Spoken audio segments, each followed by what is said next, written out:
Hey. All right, welcome to the Criterion post-game sale show for November 2025.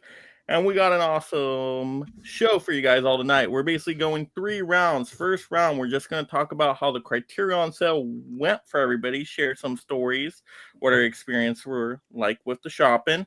And then round 2, the meat and potatoes here. We're talking our pickups. We're ranking these movies. We might have a few rants in there, some more recommendations, because the sale is still going on about another week here. So maybe get some last minute pickups in yourself based on these recommendations, or avoid some stuff too. That's important as well.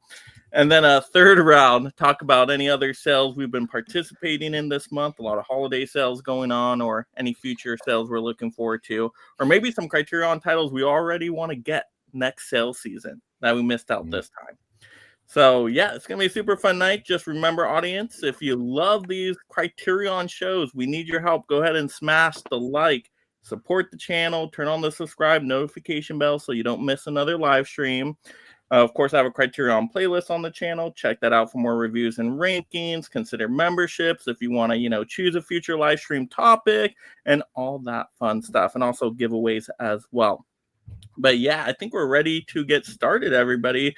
So, Derek, how did the Criterion sale go for you?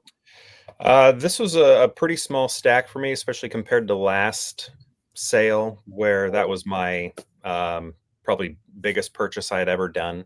And I'm usually pretty moderate with my purchases, but this one, I guess, is kind of par for the course, but I don't know. Pretty low. And I'm finding that I have a lot of the stuff that I had set out to get. So if I'm, I don't know, I feel like from here on out, if it's not something that I'm waiting for to come out, it's going to be just sort of recommendations from people, movies that I don't really know at all. But everything that I kind of am aware of, I've kind of picked up already. And so you're not double dipping, like upgrading if a 4K comes out. Are you doing that? I'm sort of starting that right now. I'm usually not. That's been a tough thing for me, but I did that this sale for my wife though. So we got to keep that one quiet though, because it's a Christmas present. She's not watching. I told her she couldn't watch today. I know I did one upgrade myself, and I'm like, oh, I didn't want to do it. I already have 2 Blu-rays of this movie. Do I need the 4K here? And I'm like, I got to do it. Yeah. So did you go in person? Did you get your stuff online? No, I always go in person. I've had, issues online. I've bought online before, but, I really inspect the cases. Mm-hmm. So if I find a fault, it's so much easier in person to, find a better version where you got to go through the whole return process and all of that otherwise. So, I usually only go in person. I'm lucky with my Barnes & Noble where I have a very stocked one. It is diminishing a little bit, but it's still very impressive compared to what else I see out there. And so you have like multiple copies of each movie. My Barnes & Noble, there's like 1 or 2 of everything. So if you find the damaged one, you're like, oh man, you just leave it there, and it's there for years. But that's good. So you got a few titles. You're waiting on a few more to come in. How many more were you waiting on? Oh, sorry. I'm waiting for some to be released, which I will buy during the next sale. Perfect. Yeah. We'll definitely talk that third round. So Brian, how did the sale go for you? It went well. I got a few titles here in store. I went to one store. It's in my hometown where I grew up, but it's like maybe half hour from where I live now. So I stopped at that store, and that's where I got all of my titles outside of the one that I ordered. So that one is arriving. I think I got a notification it's coming on like Thursday of this week. So I got 7 total titles, 6 to talk about tonight. But I got everything that I kind of set out to get. Like I had a really long list from like the pregame show that we did. So everything that I picked up was on that list. So it was just about picking and choosing. There was one I wanted to get that Jeff always recommends, and I could not find Smooth Talk. So unfortunately didn't get that one. This Barnes & Noble did have it over the summer, but I didn't pick it up during that sale, and they didn't have it this round. But In general, it went fine. Yeah, I got some good titles. I watched most of them, so we'll talk about that. I know, but there's only one that I did not watch. That's good. That's the most important thing, actually watching the movies Yes. you pick up. So very good on that. Yeah, for me, the sale went pretty well. I did go over my limit. I wanted to get 5. I say always get 5. And then I went over a couple and got 7. And that did it to me because I got one of those extra titles that I'm like, oh man, I can't stand this movie. But they got me on Amazon because they were discounting the Blu-rays like under $18. It was like 17 something. Nice. And I'm like, ooh, that's such a good deal. Let me get this one. I'm like, oh, I should have got it. But I'll rant on that one in a bit. But then I did go in person to my local one, which isn't that great. They're limited on stock there. So I didn't really find anything extra. Like I got most of the stuff I needed online. And then I went to a better one, more south, and they actually had a really cool selection. I haven't been in this Barnes & Noble in a while, but they had like tons of stuff. Like they had a whole A24 section. I'm like, wow, they have like every A24 title here. And they had Arrow stuff and basically just a ton of Blu-rays and DVDs too. So I'm like, oh, that's a really good Barnes & Noble. So I did get one title there because that one I'm like, oh man, I got it. They're doing such a good job. I got to at least buy one thing from them. My local place, I didn't buy nothing. I just went, recorded, and got out. I'm like, you guys did so bad at this other one. I'm not even going to get nothing from you. But yeah, ended up with 7 there. So yeah, pretty good for me. How about you, Jeff? Oh, I think the sale went great for me, except that I always go over my limit. I try to say 5, thinking that maybe I'll break it and go 6, and then I end up getting like 2 handfuls more. And I think my wife even got some that I don't know what she got for me for Christmas. So I can't count those because I don't know what they are, but I'll have a nice little stack under the tree for Christmas too. So Nice. Yeah, I think it went pretty good for me. So did you pick out the titles that your wife got you, or are they No, surprises? no. I gave her my wish list that I keep on the Criterion website and let her pick through that, and then showed her what I had in my hand before she chose what she was getting. So that way we didn't pick up any doubles while we were there, and she wasn't getting anything we already had. That's good. Yeah, you got to give some guidance for sure. Yeah. Because when I had my wife pick out a Criterion title, oh man, it was no good. Her biggest issue was that my wish list is way too big. That was her biggest issue. She was like, "You got way too long of a wish list." You got to rank them. What's top priority there? So that's good. So you got a good little haul there and some more surprises waiting for you. That's excellent. How about you, Steve? I had a great month. I mean, I was pretty conservative. I only got 10 titles, but I went to like 3 different locations throughout the month. You know, it's like with the holidays coming up, I thought, you know, maybe I shouldn't crank it out. I think maybe probably the February flash sale, I might get some more then. But overall, I got pretty much everything. Everything was on my wish list. Pretty much, maybe a couple titles I didn't get, but I can get those next time. But I've watched all the titles I got, so and I liked them all. None of them were disappointments. I researched these movies too much to get too surprised. But it was a great time. Yeah, that's funny how you said 10 was conservative. I'm like, Yeah. these are Criterion. That's still like $20 a pop if you get a Blu-ray. That's still like $250 at least. Right. All right, Vin, with the beard over there, I know you got a big haul. What do you got? Well, not as much as previous years or previous sales. This one was actually to echo him, kind of more conservative, a little bit more calm. I have 2 kids, and both of their birthdays are in December. Right. You stack that with Christmas and 2 December birthdays. It's like I just feel like an asshole buying a bunch of fucking movies for myself, you know? Like, Yeah. so Kids come first. You gotta. but I did get 10. But I went in store twice. Once, I think on day 1, I went in store and kind of did my thing. And the second time I went was on the release day of a certain big release, which you guys all probably know. So I overall the sale is easy. I never have problems getting what I want, finding what I want, whether it's through Amazon, but I do try to do Criterion or more through Barnes and Nobles when I can. So it was good. It was smooth. It got 10 titles, and it was a little bit calmer for me. Usually I'm like 20, 25, but got to calm down when it's the holiday season.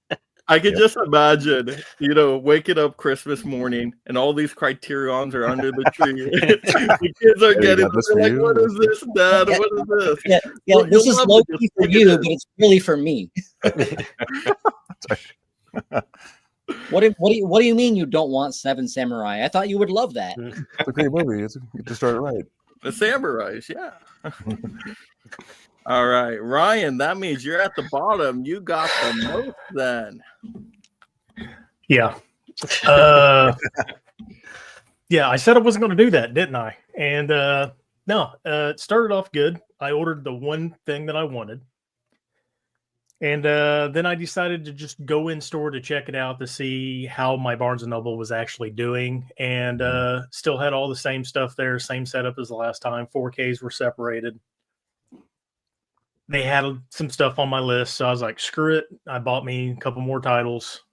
And then Black Friday rolls around. Sure enough, they've got double, like 2 times for rewards members, 3 times for actual members on stamps.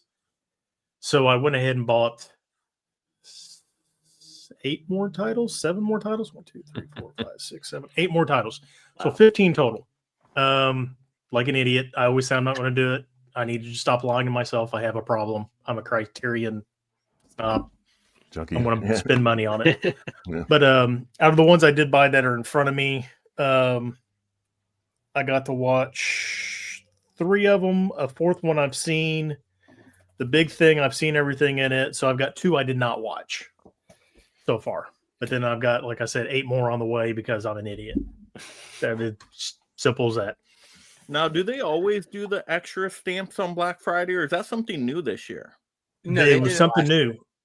Oh, they did do it last year? Yeah, because I waited till the very last minute to do my Barnes & Noble order, and it happened to fall on Cyber Monday, and I ended up getting fat stamps. I was like, oh, well, the stock was a little more limited, but the double stamps was nice. Yeah, I got like $30 or $35 worth of stamps.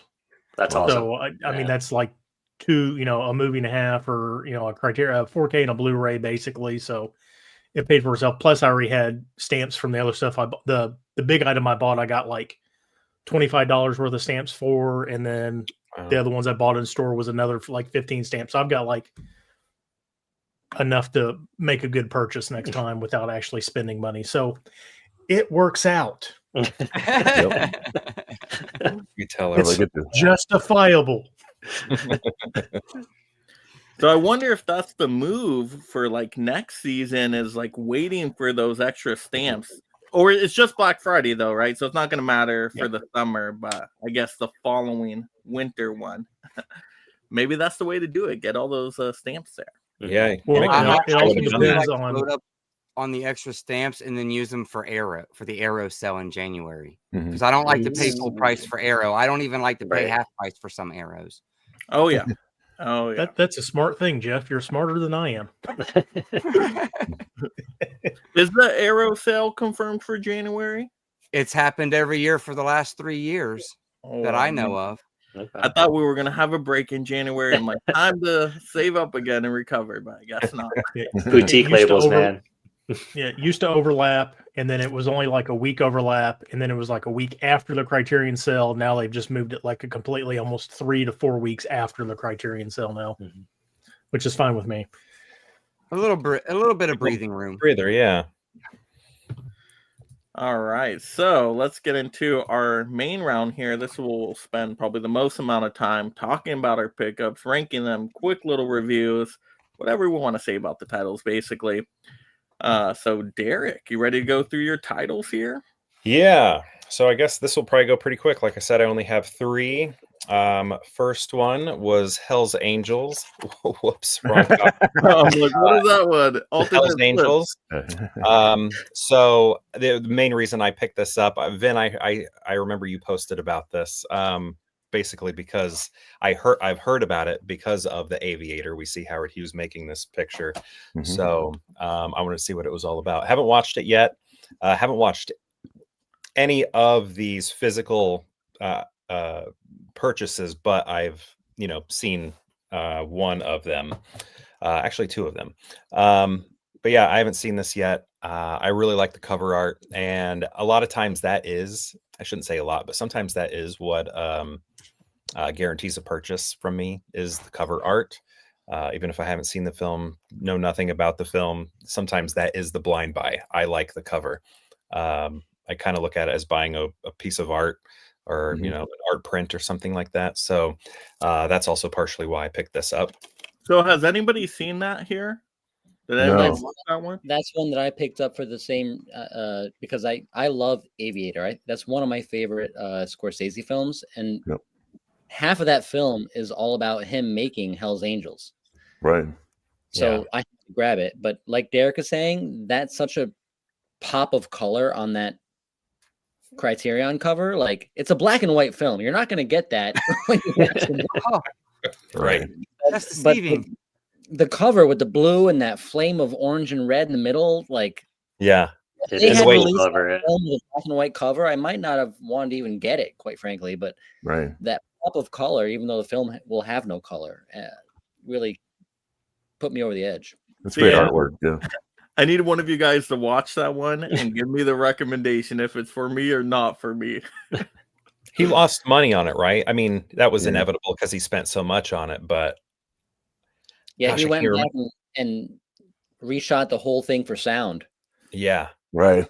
Yeah, they messed up the sound. So that one, that's the only one I haven't seen at all, but I have seen The Aviator, like The Aviator. Next, so sort of what I set out to do, and I have only done this through one film, but one of the things I set out to do was to pick up all of the Lynch 4Ks. And then, so I picked up Mulholland Drive, and I grabbed this because this is my wife's favorite David Lynch film.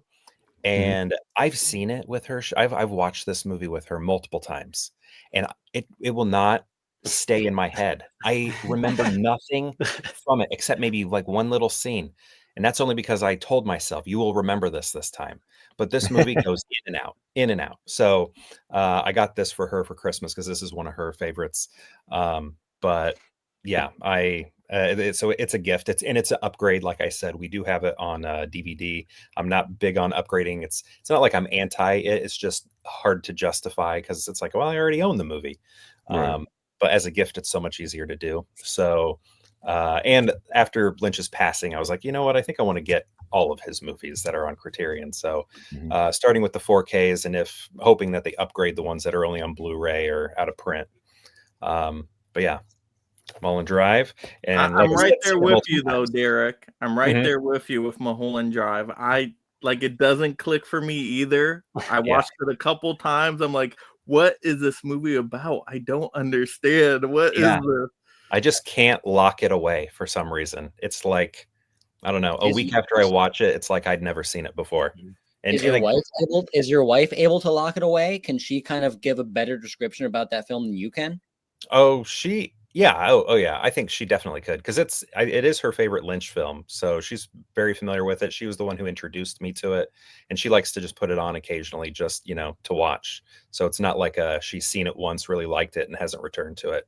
She's had multiple viewings on it. But she's upstairs with the kids. Otherwise, I don't know. She bring her down. Bring her down. Tell us about it.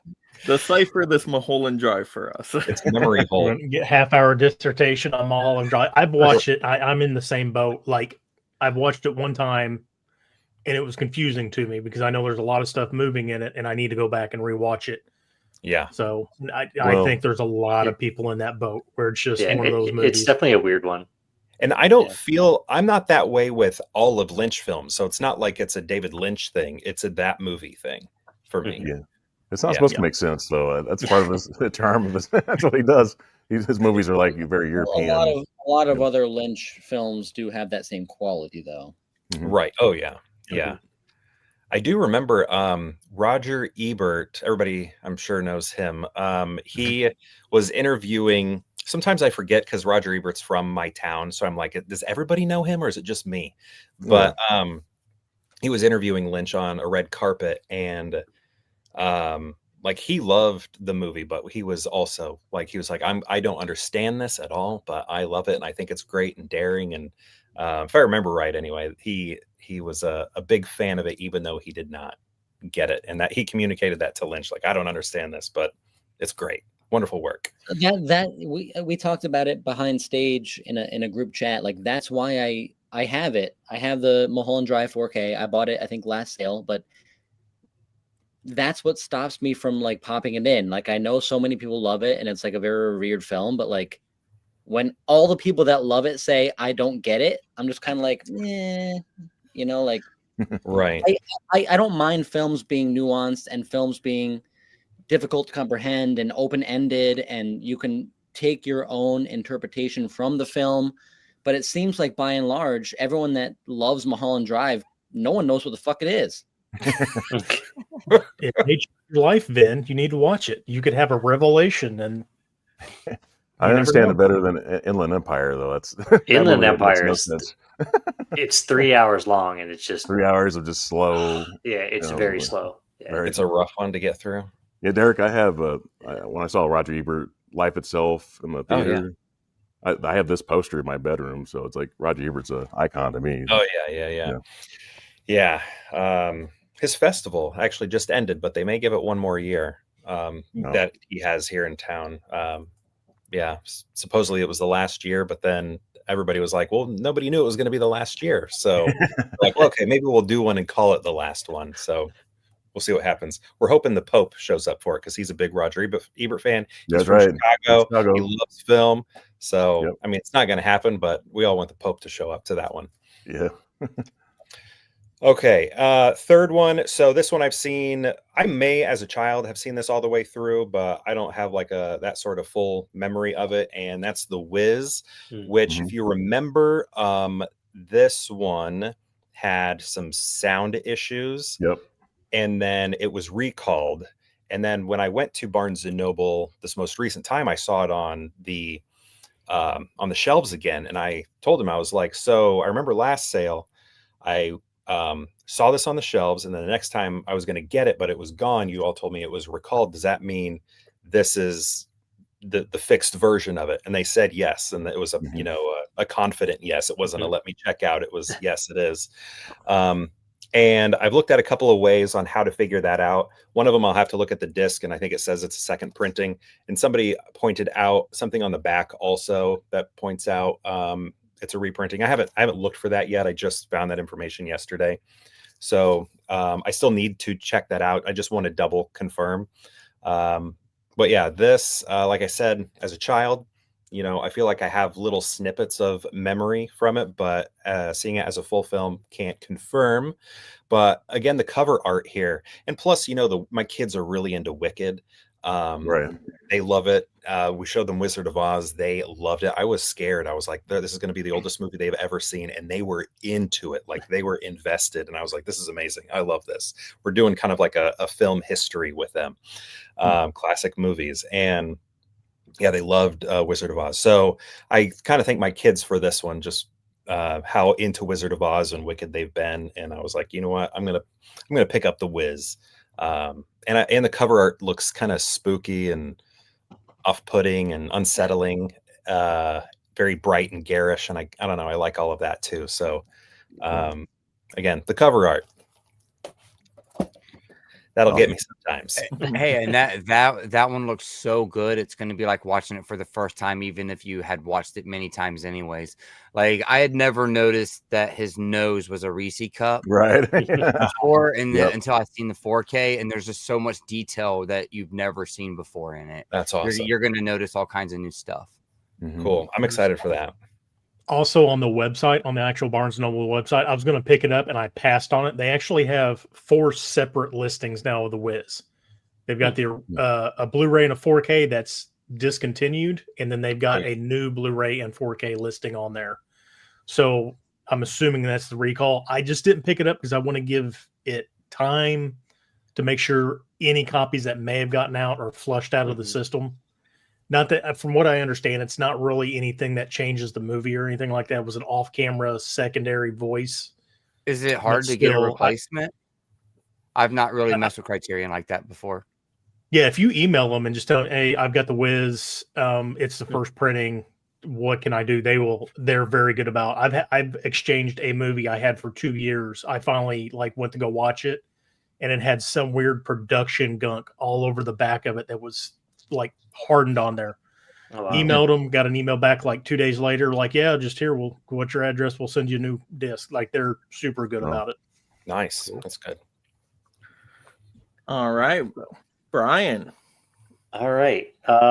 So the first one is, I'll show off. I didn't watch this one yet. Anora.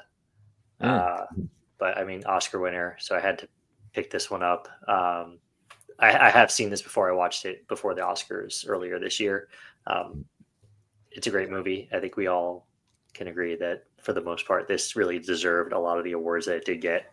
It introduced me to Sean Baker, who I need to see more of his stuff because I'm hearing fantastic stuff about Florida Project and some of his other movies. So I definitely wanted to get this one and made sure to pick it up this time around because I didn't get it back in July. I think it was released back in right before the July sale, right? It came around. It was April. April, yeah. So it was right before that last sale. So picked it up this time. And then I grabbed finally Vampire. This one's been on my list for, I don't know, years. I watched it and I'm going to need to rewatch it because I thought it was a little confusing. It's from 1932. So it's sort of a silent film, but there's very little dialogue in it. So it's okay. I don't know. It was weird for a vampire movie. It wasn't very scary. Maybe scary for the time. Yeah. There's one specific scene that was very creepy with the girl. She's staring down the other girl. But I liked it. I thought it was good. I had trouble kind of understanding really what was going on, just because there was very little dialogue. And there's another movie that I have that's a silent film, and I didn't have any trouble with that one. So it was a weird one, but I enjoyed it for what it was. Thank you. That's on my do not watch list now. I saw it in the Barnes and Noble, and I'm like, oh, a vampire movie? That kind of looks cool. I didn't know it was that old, though. I thought black and white was a choice for them, and maybe it was a later film. It's from the 30s. Yeah. Thank you for letting me know. Saved my money there. All right. The next one has been a hot topic on this live stream. Got Barry Lyndon. I know Vin has talked about this one a lot, and Mike, I know you've got your opinions on it. I did watch this all 3 hours of it. I like that it's split into two parts because I was able to watch it in 2 nights because I started watching it, I think, Friday night, and I was getting tired. And the first part is an hour 40, and it was just really long and kind of dragging, I felt like. And then I watched the second part Saturday night, which is the last 80 minutes. And I actually liked the second part of the movie better when he, after he marries Lady Lyndon, and you kind of see the stepson and his jealousy. I thought that was actually a little bit more of a compelling story than the rest of it. It was still a good movie. Kubrick is fantastic. Could have been a half hour shorter. Yeah. You're not supposed to love it, though. I mean, it's a movie I liked, and it just keeps growing on me. I've seen it maybe 10 times, so it keeps growing on you. I don't know if Ryan O'Neal was the right choice. I feel like he's supposed to be Irish, and he barely has an accent, and it kind of goes in and out. I don't know if anybody else knows that. There's a little bit of Irish accent, The accent kind of comes in and out, so it's not there for the entire movie. He has a modern quality to him, too, I think. That just... I mean, I still like that movie, mostly because of the visuals and how, it's inspired by paintings and stuff. But yeah, there is something about him that feels maybe too modern for that part. Yeah. I don't know. It was still a good movie. I didn't hate it. Well, mine's going to continue to sit on the shelf unwatched. I've owned it for 2 years now. Oh, man. I love it, though. All right. So the next one, this one was recommended on another Criterion live stream that I think Jeff and I were on from Keith over at High Volume Video. The Sword of Doom from 1966. Oh, So this one I was really intrigued about. I don't watch a lot of samurai movies outside of The Seven Samurai. It's probably the only other one I've ever seen. I did like this movie because I thought it was kind of an interesting take where you're kind of following the villain of the story, and you kind of see his demise and just how he gets darker and darker throughout the movie. I didn't like how the movie ended, though. I won't spoil it for anybody that hasn't seen it, but it just ended a little abruptly for me. So I wasn't crazy about how it ended, but I'm glad I picked it up because it kind of it's opening up my world into more samurai type storylines. Ryan, I know you're big into Asian cinema, so if you have any other recommendations that are similar to this, let me know. Because if you're gonna get outside of Akira Kurosawa for samurai, Sword of Doom is a good starting point. Yeah, it's a good movie. It was good. I was a little disappointed in that ending. Yeah. So, all right. So next up, I grabbed Flow. So this is the other silent film that I was talking about. I absolutely loved this. I hadn't seen it before. I thought it was fantastic. I thought it was really well done. The animation was great. I'm learning that the capybara is my spirit animal, and I thought that was like the best little character in the movie. He just likes to eat and sleep, so who doesn't love that? But yeah, this was kind of good. It was kind of a little heart-wrenching at times. Like there's a few really tough scenes in this, and like the cat drowns at one point. Like it's pretty. I've never seen it. He doesn't die. It's pretty. It's pretty good. I don't want to spoil anything on it. I already feel like I said too much, but it's really good. I don't know if anybody likes animation or anything like that, but this was well worth the Oscar win that I got for Best Animated Feature. It's so different than like the Disney stuff that's like shoved down our throats. So I think it was really cool to see a movie like this win Best Animated Feature. So, Brian, would you say that one's like fairly easy watching mainstream, or is it like you really got to pay attention every second to even follow? No. My kids were completely drawn to it the entire runtime, and there's no it's words short in it too. at all. It's 85. It's 85 minutes long. It's a short watch. But it kept the attention of a 5-year-old and a 10-year-old at the same time the entire runtime. So very attention grabbing. It was beautiful. It's a beautiful film. Yeah, I recommend it. What I found interesting about that release is it didn't have HDR, which is strange for a film that's animated and primarily built, around the colors of the film. Right. To not utilize HDR, I found strange and disappointing. Yeah. It's still a good movie, but my last pickup that I physically had was History of Violence. I know we chatted about this in our group chat. It's my favorite movie from 2005. I absolutely love this movie. It's very different than anything Cronenberg has done, really outside this and Eastern Promises, which I'm kind of hoping might get a Criterion upgrade now that this one has one. And that's another Viggo Mortensen movie. But I really love this movie. It looked really good. Mortensen's great. Ed Harris is in it. I love Ed Harris. He's fantastic. So yeah, this was a no-brainer. This is an upgrade. I do have the Blu-ray, but I needed to have this on 4K. And the second that Criterion announced it, I knew I was going to pick it up. I love the contrast on the cover too. He's red, showing that he's like the bad thing, and he's got all the fluffy goodness behind him. Like I love that cover. It's really good. And then the final one I'm just waiting on is Eyes Wide Shut. I mean, that's the one I know a lot of people are probably waiting on. But I went to do an in-store pickup, and I waited a little bit too long, and the store sold out like right before I was hitting checkout. So I just had it shipped to my house. Oh wow! They didn't hold it for you? No, it was I like at the second I went to go check out, it flipped to saying it was no longer in stock at the store. Oh, okay. So and the other store sold it. They sold it to someone else. They're like, we don't think this guy's coming in.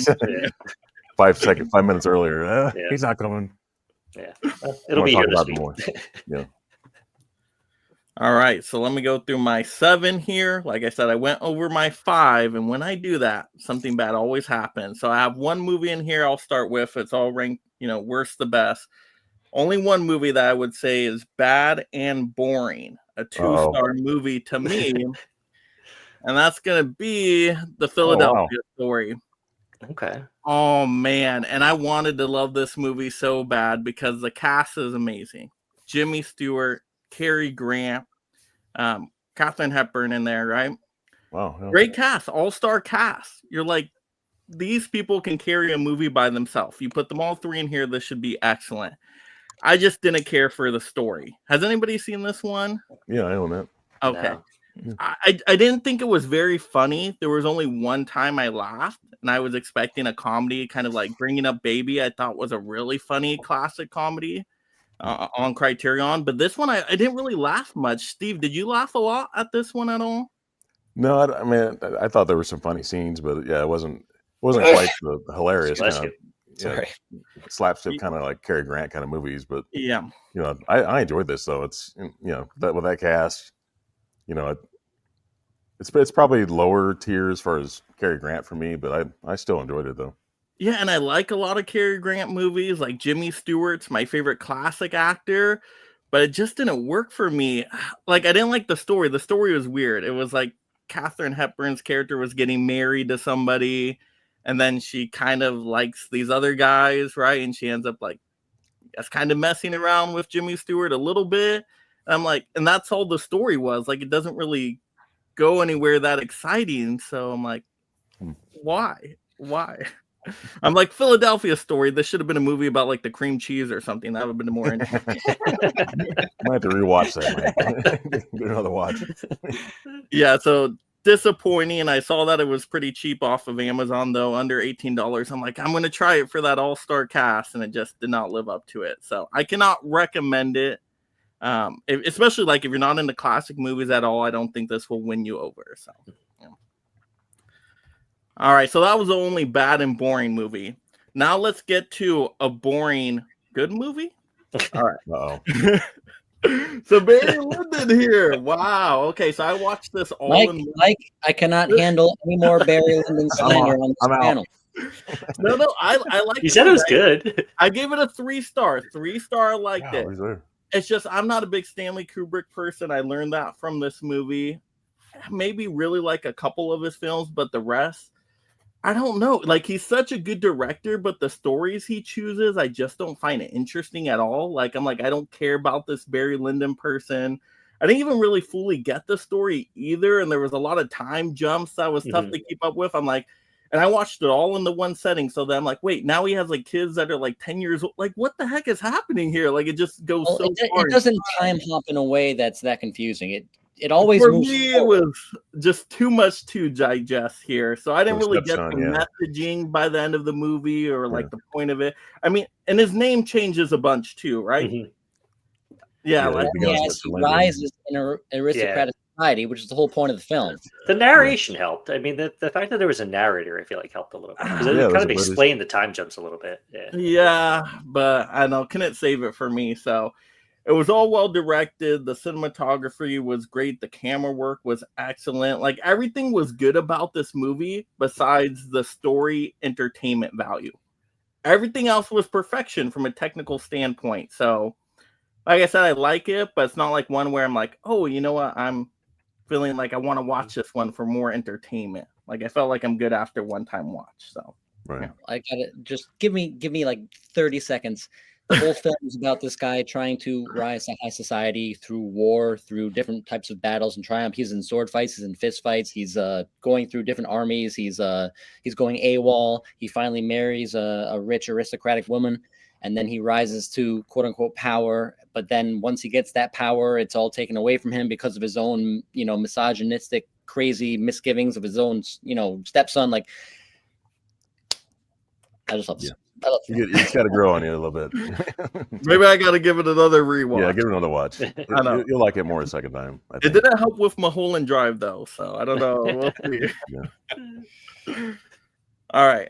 Okay, next up, Bull Durham, baseball movie. There you go. Yeah, this one was pretty good. I would still give it kind of around a 3-star range. Wow. Like easy watching sports movie. I wouldn't say it's like super funny or anything like that, and I wouldn't say it's like a super inspirational sports story either. It was more drama sports because you got Susan Sarandon in here, right? The actress. And she's just messing around with both of these guys, or like wants to get with both of these guys. I'm like, what the heck is going on with this girl right now? So that was taken away from the movie for me. So it was okay, but for sports movies, it would be towards like bottom for me. Yeah, it's not Major League or anything, but I Yeah. like Tim Robbins and Kevin Costner are really great in the movie, and Susan Sarandon too. You know, that's a movie I've liked for a long time, way before Criterion ever released it. You know, I love baseball too, so it's definitely a great baseball movie. Yeah. Are you bothered by Tim Robbins' pitching? Like it just looks so fake to me. Like oh, I didn't even know right out of the movie. I was I was most bothered by Susan Sarandon's character. I mean, and then the other guy who was like trying to stay away from her, like ends up with her at that. I'm like, what? Kevin Costner? Seconds there, I guess. Well, whatever. Okay, and then we'll get to the ones I really liked. So The Player. I really like this one. That's a Tim Robbins movie. Yeah, Tim Robbins right there. It was like a self-aware movie, like a movie about Hollywood, and it was its own story in a way. So I thought it was really interesting and well done. It was like kind of a mystery to it as well. And it had a good Hollywood ending. I'm like, finally, a Criterion movie that's like mainstream Hollywood ending, like a very satisfying, like happy ending. So I really appreciated that. But I like movies about Hollywood and seeing like the studio stuff and like the random, like, you know, cameos and other movie personalities. So I'm like, oh, that's cool. I know that person. I know that person. Right. So it's really cool. It's like doing a Universal Studio lot tour. That's what this movie felt like. Yeah. Was it 1992? I think it's the one after Shortcuts. And I love seeing the old like Hollywood stars that are, some of them have passed away now. It's great that time capsule that brings you to. But it's definitely criticizing Hollywood a lot. Robert Altman. Robert Altman, yeah. That one's been on my list for a while. So hopefully, maybe next sale, I'll grab that one. It was a great opening shot too. That extreme long take where we're just weaving through, not Hollywood, but like the backstages and everything. It's great. That's a great movie. Yep. Yeah, very easy watching. Yep. Yeah. All right, speaking of easy watching, so I know Steve was cautioning me on this next one, but I decided to get it anyway, and I really liked it. So that was The Big Chill. Okay. I was holding off on it because I'm like, are they going to do a 4K? I'm like, whatever, I'll just get the Blu-ray and be content. But I really liked it. It gave you that kind of like John Hughes vibe. Less comedy, more drama, of course, and more adult, but you still have the 80s vibes there. And an amazing soundtrack. One of the best soundtracks I've ever heard in any movie. I mean, it was just banger after banger for songs. So, yeah, I mean, a young Jeff Goldblum in there. Like, that was perfect. So, like I said, it might be like a Breakfast Club, but adults, basically. You know, they're in their 30s, a little bit older, but are just, like, reminiscing on this, you know, their good friend that, you know, took their life basically and like trying to understand it, but then, you know, they're making connections with each other again. There's some spicy romances in there, and you don't know exactly how all these relationships are gonna end up, but I liked it overall. Like this one I can watch again and again. Maybe the soundtrack is why, but I really like this one. Mike, Jeff recommended that too. Did you know that that friend that they're all gathering for was Kevin Costner? You just don't see him. When I looked it up, and because I'm like, oh, that's cool, but I'm like, did they show him at all? Because I don't remember seeing him exactly it's that just much. His hands, right? His face. Maybe his hands and shoes, maybe. But great cast all around. They were all excellent. So early 60s music too. And William Hurt is really great. He's a really cool character in that movie. And what's his name from Major League? It's got Kevin Kline in it. The catcher. Darn it, what's his name? I can't think of his name right now. Tom Berenger. Yeah. I like him. Jeff Goldblum's in it too. Oh yeah, he's so good. Oh my gosh, he's good in everything. Yeah. Part of that movie too is like them reconnecting later in life when like some of the people were like in that, you know, quote unquote hippie movement and like rebelling, you know, anti-Vietnam War type thing, and then now they're reconnecting as adults, quote unquote, with children and marriages and mortgages, and the main character's like, listen, like I'm not that dude anymore, you know, like, and his friend kind of was still kind of in that place. I've only seen it once, but I feel like that was kind of a narrative of the film where like it was 60s kids now as 80s adults reconvening and trying to figure out where they all fit together. Yeah. Yeah. I'd like American Pie to try this. Ooh, Um, American Pie's so good. Yeah, My like favorite raunchy comedy. American Funeral or something, you know. Bring 'em together. Ooh, wow, that's a cool idea. Yeah, but it was great. Mom Is it- finally dies. Stifler's mom. Stifler's mom. Yeah, that's right. But The Big Chill, it was so balanced. Like it had the drama and serious stuff, but then it had lighter moments, some like dark comedy in there. So there was moments you would laugh. Like I laughed way more on that movie than Philadelphia Story. All right, and then of course, oh man, I really like Nightmare Alley. Oh. And I didn't know this was going to be that cool of a box set, but it was great because you got like 4 discs in here and they have a complete different edition, like a director's edition that's all in black and white. Oh, I did nice. not know that. So that's the one I played and it's a little bit extended, but I thought it flowed way better than the color version. Like to me, it felt more like a noir movie, which I think was the original intention by Guillermo del Toro. So normally I like movies in color, but on this one, I actually recommend the black and the white. It flows better to me. But it was really good. I liked it a lot better this second viewing than seeing it in theaters. So Right. I saw it in the theater too. Yeah. Yeah. Maybe the black and white would be a different watch. I haven't seen it yet. Though. It was really good though. And you just pick up on more things the second time around, and to see how it kind of like comes full circle by the end of it, it's like, oh, Guillermo del Toro. He's one of my favorite directors, so I really like that. So wait, does that 4K release only have a black and white version of the film on it? No, they have both. So it's like 4 discs in there. So you have the theatrical colored one, you have the director's one in there, and then I think a couple Blu-rays in there, if I'm not mistaken. I know it was jam-packed. It had a lot of stuff in it. I haven't gone through it all yet.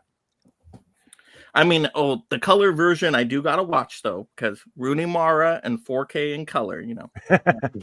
For that alone, I'm sure it's worth it. All right, and then my favorite one, which I totally did a rant video on for fun, was that 4K upgrade I had to Breakfast Club. I just love this movie. It's always been a 5-star movie for me and my top 100 favorite films of all time. I'm just a big John Hughes fan, and it looked pretty good in 4K. Like you could see details with the hair and the faces and things like that. But also another great soundtrack in that one. Right. But I mean, it's a Breakfast Club. Like you just connect to these characters. Like everybody that I hear has seen the Breakfast Club, likes the Breakfast Club. Like I never heard anybody complain about the Breakfast Club. Yeah. It's just so easily relatable. Like you can relate to any of you relate to some character in there, if not multiple characters. It just does a perfect job of that. So another good balance of drama and comedy and a shorter runtime. Like I love movies that just have a good, about an hour and a half runtime there, So yeah. I don't know if it's worth the 4K upgrade though. Like if I had the Blu-ray Criterion edition, I probably wouldn't have upgraded. But because I just had like the standard couple Blu-rays of it, I thought the 4K was worth it. But there's no new special features there. So and I don't think there's Dolby Atmos either in that one. So it was really kind of the most lackluster 4K upgrade they could do. Yeah, I have the Blu-ray. Yeah, the Blu-ray too. Do you have the Criterion edition one or just standard? I have the Criterion Blu-ray. Yeah, if you have the Criterion one, then you already have the Criterion special features in there. So probably not needed for an upgrade. All right, Jeff, you're up. All right, so I'll start with the first one. I ended up with 11, but one hasn't shown up yet. And it was actually the first one that I ordered, and that was Eyes Wide Shut. The morning the sale went on at 12:02, I put Eyes Wide Shut and one more in there, got my free shipping, and I'm still waiting for it. Dang. So it was my first purchase, and it'll be my last get. So I can't rank that one. And then I got about 4 more here that I still haven't seen yet, so I'll just show those off. This one I cheated and I got on Amazon because they had the 4K for the price of the Blu-ray, and that is Devil in a Blue Dress. Yep. So I haven't seen it, but it's noir from what I understand. I'm still really green behind the ears when it comes to that, and I like Denzel, so I figured it was probably a win-win. Right. It's a Plus, really I good mean, movie. 60% off the 4K. I've not heard anything but good things about it. Dom Cheadle's great too. Yeah. This next one, I haven't seen it either, but it comes highly recommended from probably many of you on here as well. I think Tony from Basement Blues talked it up, and so did Corey over at Wilkie. But that's going to be Sound of Metal. Yeah, fantastic movie. Yeah, like I said, I've not heard anything but great things about it. So excited to check that out. And then I was standing at one store down by Atlanta, and this was in my hand, and I put it back because I didn't like the way the cover art was sitting in there. So I picked it up at a different Barnes & Noble because my mom said it was a beautiful film. She absolutely loved it, and that is The Fisher King. Oh yeah. Yeah. So Great job. to add. I'm excited to add this one and check it out. So just haven't got around to watching it yet. Oh, Jeff, dude, Great. that's one of my favorite Robin Williams films of all time. Yeah. They're yelling Well, Velcro. I told her I put it back on the shelf, and she said you made a mistake. If you get to go back out and hunt again, that's a Put that at beautiful the top of the movie. You list. should try Watch to that. add it to your collection. So It's a feel-good movie, Jeff. I think you'd like it a lot. The moments of comedy in that film too are so hilarious. There's like there's moments of like pure hilarity in that film, and then there's also moments of like surrealism and like emotion. Like Fisher King is so good. It's like it's up there. It's like probably top 25 all time for me. Like so good. See, and everybody that talks about it just like that. So that's why I was like super excited to pick it up. I just didn't want to get one with a janky cover art. So, and you know, sometimes they wrap them where the cover art folds across the top or the bottom. All right. It's ripped up. Okay. So I'm a little picky about that. So I put it back the first time, and then like I said, I was told if I get another chance to grab it. And then I grabbed Nightmare Alley as well. I haven't seen this one yet, but me and my wife are on the journey of trying to watch all the Del Toro films. So this is just one that has to be on that list. And then now we're going to get into the ones that I have watched or that I've seen before. Maybe I haven't watched the Criterion yet, but they were not blind buys. This was another one that was on Amazon, and it's going to be ranked number 6 out of the 6 that I have watched. Not because I didn't like it, but just because it's just where it falls. But they had it for like $17.99, and that's The Day Trippers. This is like, besides Planes, Trains, and Automobiles, this is like my second favorite Thanksgiving movie. Wow. Like I said, I didn't buy this as a blind buy. I watched it on HBO last year, and then I've just been tiptoeing around trying to grab it on a sale. That's high praise right there, Jeff. I've never seen it. You think I would like it then? Because I love Planes, Trains, and I think you would. I think you would like it. Is it a more it's modern very movie? grounded, and they spend a lot of time in a car. But if you like witty humor, you'll enjoy it. And I can't remember the guy's name that's in this. Does that film have something to do with Liv Schreiber? Liv Schreiber. He's amazing in this. Okay. Oh yeah. Does it have what? Does that film have something to do with the Beatles? I always think that. I don't think it is. No, I don't believe so. Basically, they're trying to find out if like one of the sister-in-laws is like cheating on one of the brothers, and it's like a bunch of siblings in a car the day after Thanksgiving trying to go from Jersey to Manhattan, and it's just their trip from Jersey to Manhattan in a day. So all right. Very quick runtime too. It's only 87 minutes, Mike. So that would be right up your alley as well. I like those. I like those short runs as well myself. So that's going on my list. Every time I've looked at that, I thought that was an old movie. I did not realize it's 1996. Yeah. It's actually kind of newer in terms of like what you would think, you know, by looking at the cover. Yeah. Stanley Tucci, Parker Posey, Pat McNamara, Lee Schreiber. I mean, it's got a whole bunch of people in it. Hope Davis. Yeah, it's like I think you would like it too, Ryan. I kind of just assumed that was probably one you'd already seen and had. No, every time I've looked at it, I thought it was like a 50s movie. I thought it was something about like women running around in a shopping center. No, it's about a bunch of siblings BSing it from New York to Manhattan for an afternoon. Jeff, was that Blu-ray? Yeah, it's a Blu-ray.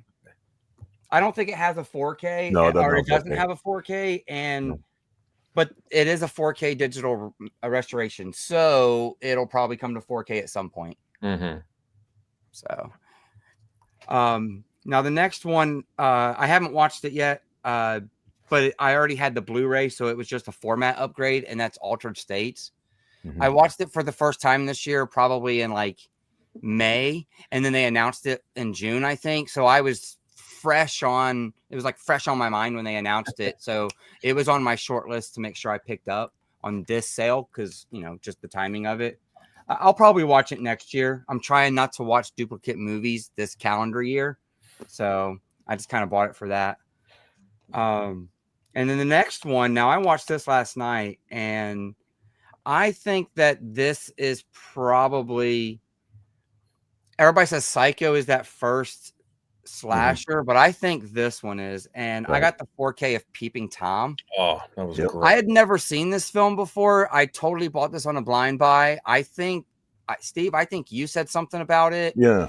And then Chris British. C, he doesn't talk a lot about Criterion, but he talks a lot about slasher films and stuff. And he said that this was one of the most slept on early slasher films that he knew of. He was like bravoing that Criterion released this. Yeah. So I wanted to grab this one up. This movie was fantastic, and it's a pretty quick runtime too, at about 100 minutes. And even though it's a 60s movie, it doesn't feel like a movie from the 60s. No, yeah. Michael Powell too was a Yeah. Red Shoes and the co-director of Red Shoes. Very different from him. Kind of ruined his career. It's a little off-putting at the very beginning. And I only say that because me and my wife were watching it, and there's like this big square, like you're looking almost through a window for the first like 4 or 5 minutes of the film. She's like, what are we watching? What are we doing? And then it kind of pans out and you see that you're looking through his camera lens. Yeah. So if anybody goes to start watching it, the whole film isn't like that, but the first few opening minutes are, so that could be off-putting. I need to check that one out. I haven't watched it. I have it from like 2 sales ago. So definitely check it out. It was a good one. Now this other one, I watched this one right before the stream as well. Like I just watched it. I had never seen it. I got it because of you, Steve. You were so excited about this finally getting upgraded within the Criterion line. And this is Spinal Tap. Oh yeah. I had this in my hand along with Fisher King, and I put it back because the box was not in good enough condition. And my mom was like, hey, that's right up your alley. You love those spoof kind of films. You love those mockumentary things. And I'm going to tell you what, I gave this a 4 out of 5. And this is, for somebody my age, I think that's probably pretty high rated. Because this is years and years before I was born. But the comedy in this, it just aged really well. Like I found myself just continuing to laugh at it, and like their original songs were like covers from other bands, and very fun time. And you're right, Steve. If this took a really long time to be upgraded off of a DVD in the line, and if this is any indication that they're going to go back and start doing older films, I'm very excited about that. So I'm very glad to pick that one up. I'm glad you liked it. Yeah. Thanks. That was a really good recommendation. Yeah, the 4K is a lot better than the Blu-ray too. It looks a lot better on 4K. Yeah. I hadn't watched the Blu-ray, but the 4K did look really good. Like I was very impressed by it. Like a lot of times it looked like you were sitting on the couch there when they were doing like the interviewing kind of things. It looked like you were kind of sitting there with them, kind of having that conversation. It looked that good. Yep. The sound was pretty good, but it probably could have sounded just a little bit better. They could have maybe gave it that Atmos track for all the music that was in it. But I did get all the speakers firing, so that's pretty good for a musical film. That release was timed really well with the release of the sequel. It was. When I was at Barnes & Noble, I saw the sequel was already available, and I was like, wow, that's great timing. I'm sure that was planned out. That sequel for a studio release is more expensive than the Criterion on sale. Right. No special features on the second one either. I think it's probably a Criterion. Your special feature is a slipcover. Yeah. I haven't bought it. I saw it in theater. Yeah, I love the ending to the second one. The ending's really great, and overcorrection kind of thing. Now this other one I haven't watched it yet either. But I watched it last year. This is one that's already been talked about. My kids loved it. I loved it. As a family man, I am always excited to add a family-friendly movie to the Criterion Collection, because those are kind of far and few in between sometimes, in terms of what I like that they deliver, and that is flow. I knew that this was a day one buy for me as soon as they announced it was coming to the line. I should have got it this summer, but I didn't. So we added that one. And I thought you were then going to say another, Watership Down. huh? I thought you were going to say Watership Down. No. I watched that one on HBO thinking that it might be fun to watch with the kids, and very quickly realized that it was a very good thing that I put it on very late at night and was watching it in the background. I'm like, oh yeah, this is not one that we'll be putting a Criterion disc in and watching together as a family. We'll leave that for Fantastic Mr. Fox. So my last one and my highest rated one is yet another one that I haven't watched, but I already had the studio Blu-ray. And to be honest, I kind of just kept forgetting it was part of the line, and that's Dazed and Confused. Oh wow, there you go. I just had to add it because I just kept forgetting it was part of the line, and I'm in the store and I seen it. It's just one of those ones that I always just kind of space, and I think this is the first time I've ever seen it in person, because I probably would have had it in hand a lot sooner if I had. But usually when I go to Barnes and Nobles, they're very empty by the time I get to them. And even this last one that I went to was pretty empty when I got there, and they only had like one table in their entire like area, and they had emptied all their DVD shelves and put puzzles up and board games and stuff. So it looked like this was a Barnes and Noble that was cutting back on their physical media, sadly. All right. Yeah. Steve, what do you got? Yeah, so I saw Dazed and Confused in the theater. I always loved that movie, 1993. But so yeah, I got 10 titles here. I've watched all of mine. Like I said earlier, this first one I wanted to get for a long time, and like I said, I like all of these titles. None of these, they're 10 to 1, but I like all of them. But the first one is a movie from Warren Beatty. It's called The Parallax View. This is kind of like a neo-noir sort of kind of story. I think it's really dark, and there's a lot of like strange stuff that happens in the movie. It's kind of violent in some areas, and I like a lot of stuff I've seen from Warren Beatty from the 70s. So I don't know if I'd recommend it to everybody, but it's I think it's the same guy that did Clute. I think it's the same director. He may have done All the President's Men, I think, but I enjoyed this a lot though. But I can't say it's for everybody though, necessarily. What's the spine on that one? This one is 1064. It's one of the newer ones, I guess. But where they at like 2000 now? Yeah, 1064. You can see that. But yeah, actually, I think the February line that they just announced will have number 1301. Oh, is it? Okay. So I think that's where we're getting to. Yeah. Still, 1301. That's a lot if you're trying to get them all. But yeah, if you're trying to collect them all, you're way behind right now. Even if you have 200 titles, you're way behind. But so I really like Wes Anderson. I didn't buy the box set, but I really the movies I bought here from Wes Anderson, I rank them kind of low for him. But even this the first one is Isle of Dogs. One thing with this, and the other one I'll talk about later. Love the fact that Wes Anderson did a commentary on this. I think the other one, this has like all the special features that were on the Blu-ray I had already. The other, it wasn't a Criterion, but I like the fact that he loves Criterion enough that he'll do that stuff, and I expect that with the Phoenician Scheme and everything. I think everything's going to be released by Criterion before too long from him, which is great. I think Phoenician Scheme, I don't think it really has many special features on it. I didn't buy it because I'm waiting for the Criterion to get released, but I'm sure he'll do a ton of special features for that one. But for me, I like Fantastic Mr. Fox more as far as a stop motion animation. I think this movie looks really great, and I love the voiceovers on it. It's just like the story. It just doesn't capture me.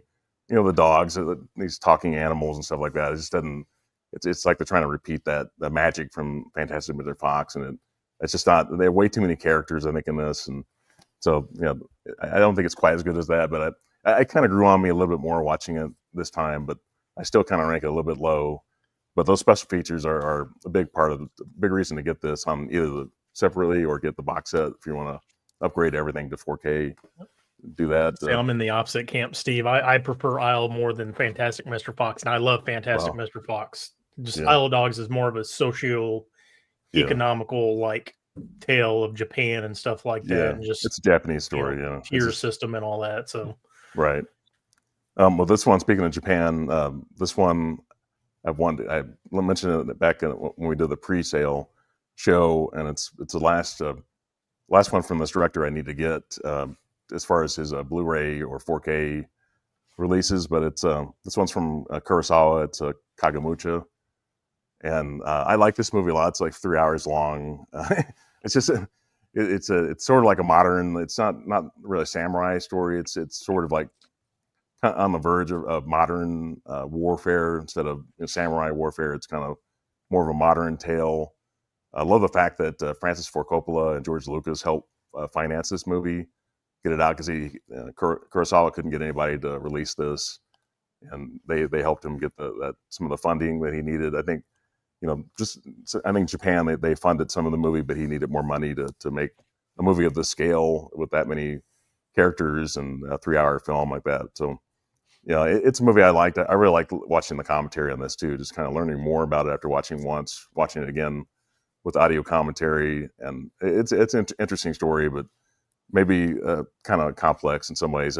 But I think his movies are so great that to say that this one's the weakest of the 8 or 9 movies I've seen from him is saying quite a bit. I think maybe Sanjuro I might maybe like just slightly less possibly, but everything else I've seen have been so great that I had to say this one's still good, but maybe not as great as I was hoping it would be. But it's a movie I need to rewatch too, because it's watching it a second time with commentary, I definitely picked up some more things that I missed the first time.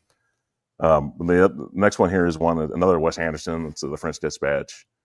Again, this one. I bought the Blu-ray a few years ago, and it has nothing on it. It's a completely bare bones.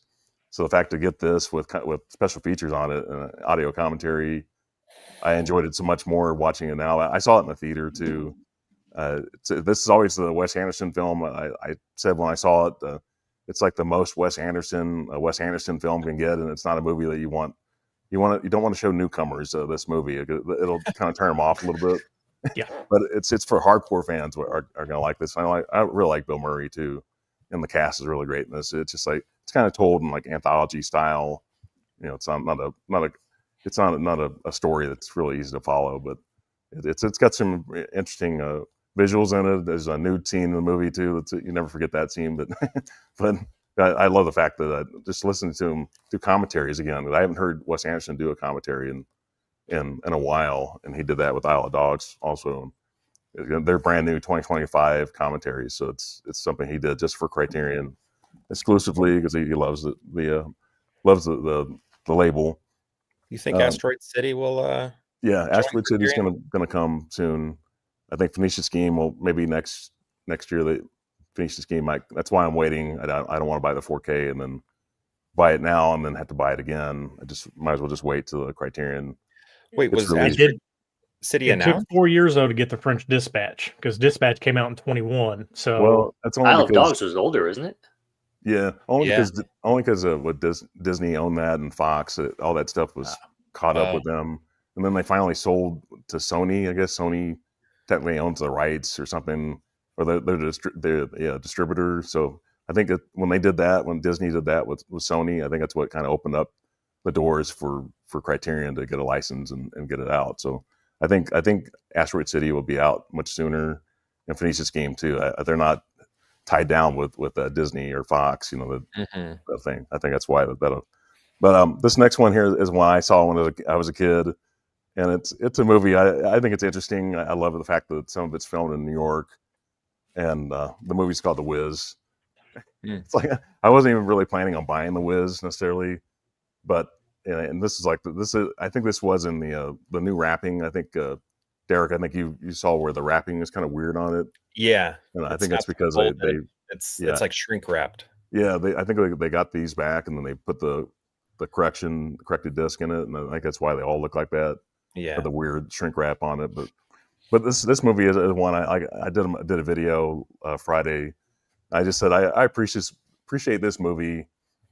It's because Michael Jackson met Quincy Jones on this film set, and obviously they went on to do Off the Wall and Thriller and Bad and We Are the World, so it's significant in that way. Diana Ross, she's great in this. Richard Pryor, anytime I see him in a movie, like love that. And the fact that they show the Twin Towers in it, because some of it's filmed in New York. Obviously, it's Sidney Lumet. He's a New York guy, filmed a lot of stuff in New York, and that kind of thing. I think for me, the third act is kind of what still kind of lets me down for this one a little bit. It's not exciting like the original Wizard of Oz. I think they made it very low key, just not to try to copy the original film necessarily. So it's still one. Sidney Lumet, I really want to get. I have pretty much a lot of his titles already, so I was happy to get it because of him, and just to see this young the cast again. Diana Ross is actually still alive. I think she's like 81 now. I didn't realize she was alive anymore. Nipsey Russell is in it. He plays a Tin Man, and Ted Ross. I think he's the Cowardly Lion, which I think Tim Ross is on the Wiz Broadway play. Was the guy that played the lion in that as well. Next one here is the David Cronenberg movie I'd never seen before. It's A History of Violence. Viggo is really great in this. This is after the Lord of the Rings trilogy, and like I said, I'd never seen this before, and I was expecting maybe a body horror or whatever. That's what I expect from Cronenberg, and it's not very that, different. Yeah. Yeah, William Hurt's character is strange. It's like the writer. I think he mentions on like one of the features on this. He thought that was a strange choice. The way he plays that character, strange. But Cronenberg really loved it. So I like this. It has a commentary on it. I think all the special features are from the Blu-ray. I don't think maybe Criterion may have added like one more special feature on it, but yeah, I enjoyed it though. It's like I said, not quite what I was expecting, but I still like watching that one. Next one here is one that's this is a noir film. This noir, we're just out of November now, but I bought this during that month. But this one's a black and white film that I liked a lot. The movie's called Detour. This one's a black and white film from 1945. It's only 69 minutes, so it's a very quick watch. It has a commentary on it. It's from the director is Edgar Ulmer. And one thing I love the movie. This is the movie that where they had like a print. It took them like from 2004 to 2017 to restore this film. And main reason was because the only print that they had was like a nitrate print from Europe, and it had like subtitles like on the film where they couldn't get the subtitles out, and it took the technology had to kind of get advanced to where they could they could get that out of there and kind of color it in so you wouldn't see so that's a very kind of the process is really hard to do, and it has a really great commentary on it, really great special feature on it. Roger Corman, Joe Dante, John Landis, Wim Wenders does one. It has his daughter, the director's daughter, was kind of like the one that kind of found the film elements in Europe. So it's a very like a dark noir kind of film, and it's made very cheaply, and a lot of filmmakers will say that they really liked how the director kind of found ways to make this movie better than it probably should have been, using like reverse angles and that kind of thing. But I like that one a lot. Next one here is actually a Hitchcock film. I've been collecting a lot of his movies on Criterion. The movie's called The Man Who Knew Too Much, which is Hitchcock. Actually, this is a British version. Later on in the 50s, he did one with James Stewart, and that's an Americanized version of it. But this one's a black and white. I like this quite a bit. It has a new interview with Del Toro. Guillermo del Toro talks on it. It's like 75 minutes, but this one was all made with an all British cast, and it's very similar to the American version, which I have the Hitchcock box set, and it has the 50s version on it. but it's kind of similar, but a little bit different too.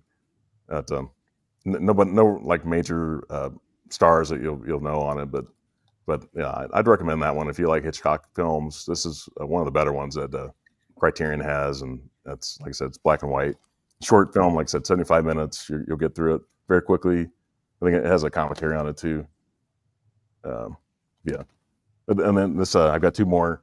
This next one here is one I wanted to get. I wanted to get when I did a November recommendations video, and I had to get this one, and I've wanted to get it for a while. This one's called the Sweet Smell of Success. Burt Lancaster and Tony Curtis. It's a black and white film. It's from the 50s, 1957, and yeah, it's just it's definitely noir. It's this is one where Burt Lancaster is actually one of the producers on it because they could not get any Hollywood studios to make this movie because it didn't follow the production code.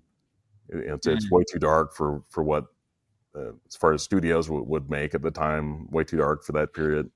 Tony Curtis is really good in this. He's kind of a schemer, and Lancaster's kind of he controls New York basically. It's a New York film, and he's got all the power in New York and everything. So that one that's one I wanted to see for quite a while. It's been on my list for years, and I was really glad to pick that one up. And then finally, everyone's talking about this one. It's Stanley Kubrick's Eyes Wide Shut. This one, this is the one I actually ordered through at the store, ordered them and had them hold it for me. And then last Tuesday I went to the store and they had like maybe 5 or 6 copies behind the register, and they may have had some out in the regular aisle area, but this one I saw this one in the theater as well. This one I did not like it the first time I saw Eyes Wide Shut. It's one that I probably rank maybe 6 Stanley Kubrick movies ahead of this one, but I liked it. I watched the Blu-ray and the 4K. One thing I would recommend, definitely watch it on 4K because they took the cinematographer actually helped with the restoration for this, and he said they did the best they could to get as much of the film grain out of it, but because of the lighting, they couldn't get all of it out. But it looks better than the Blu-ray.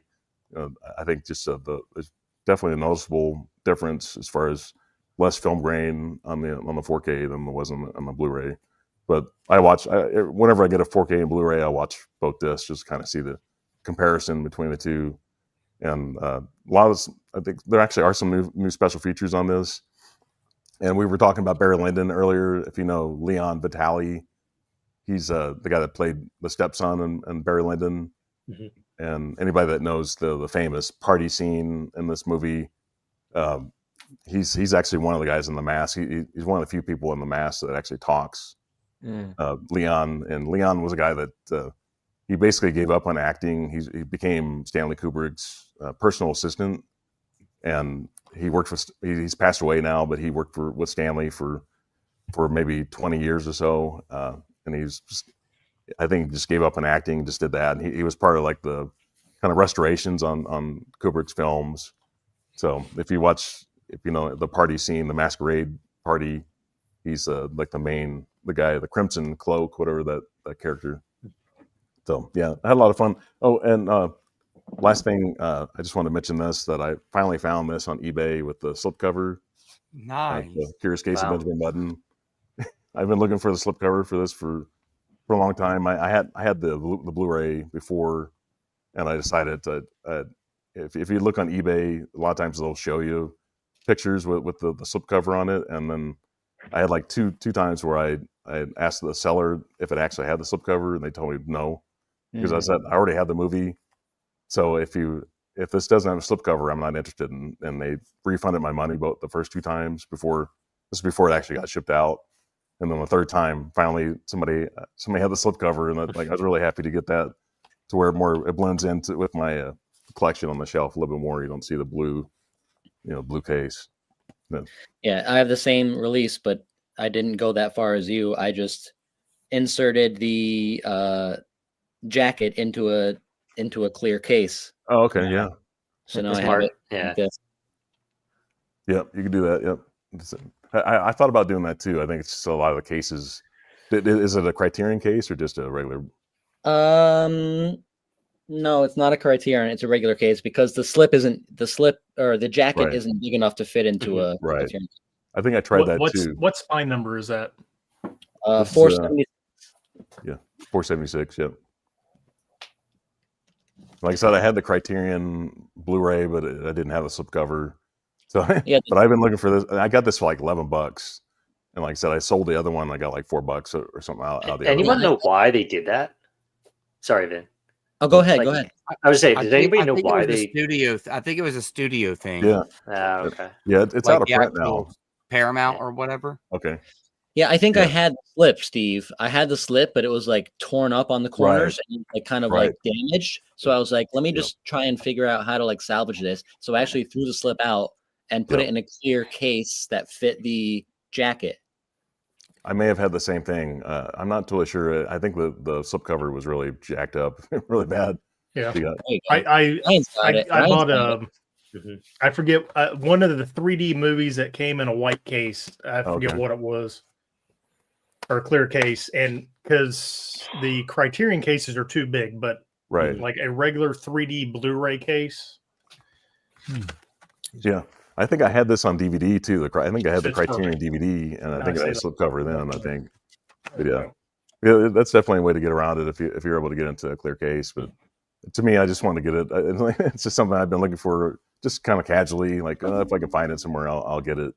And like I said, at least they refunded my money on the other ones. But yeah, definitely have to watch eBay because they show literally this cover on some of those, and it doesn't come with a slip cover. So it's like you got to watch that.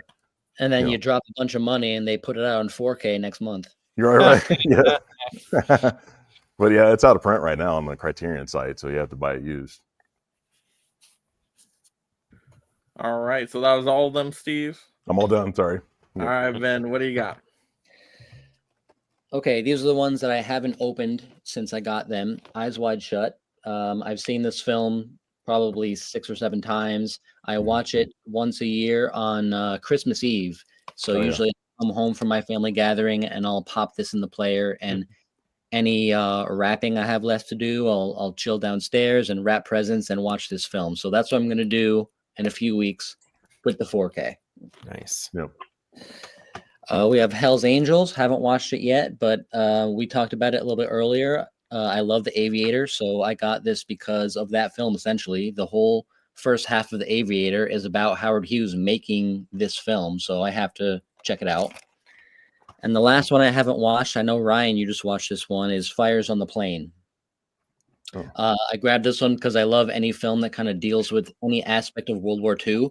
I love World War II, so this kind of delves with an element of a soldier from World War II, a Japanese soldier in World War II, if I'm not mistaken, right, Ryan? It's not anything like I thought it was. I'm just going to give you that heads up. It's really good. I'll talk about it here in a minute, but it's not a war movie at all. Oh. All right. Well, delving into the films I did watch, I got 1, 2, 3, 4, 5. I got 7 or 8 here to talk about. I'm going to go through pretty quick. First one is Umberto D. So this is from a fairly historic and famous Italian director, Vittorio De Sica.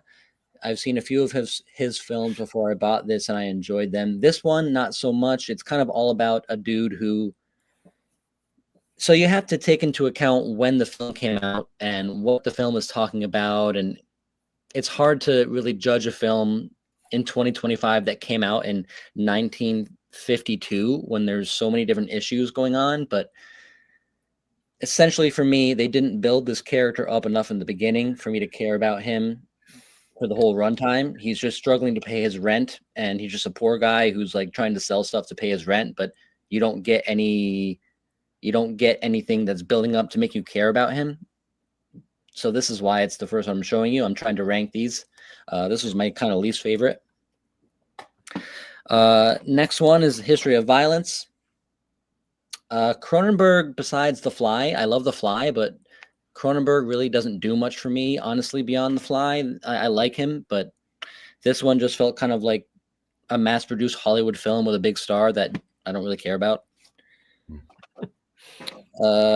This is Spinal Tap. Rob, I liked this one, but I was disappointed, and I think that maybe it's just because at this point in Rob Reiner's film career, he was on such an iconic tear that this one just kind of let me down. So it might be like a product of like expectations letting you down type deal.